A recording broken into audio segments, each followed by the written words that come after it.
مبارزه کن. میفرماید جاهد، نمیفرماید قاتل.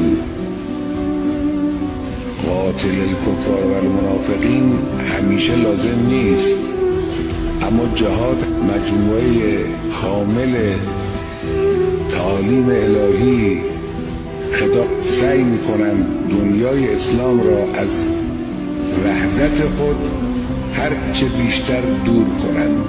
این برای اونا تهدیده. 1,5 میلیارد اگر مسلمان ها متحد باشند، وضع فلسطین یک جا به دست بوکو حرام و داعش و امثال اینها کشته میشن، یه عده هم در این آتش ها میدمند. شیعه انگلیسی هم مثل سنی همه دولبه یک قیچی هستند.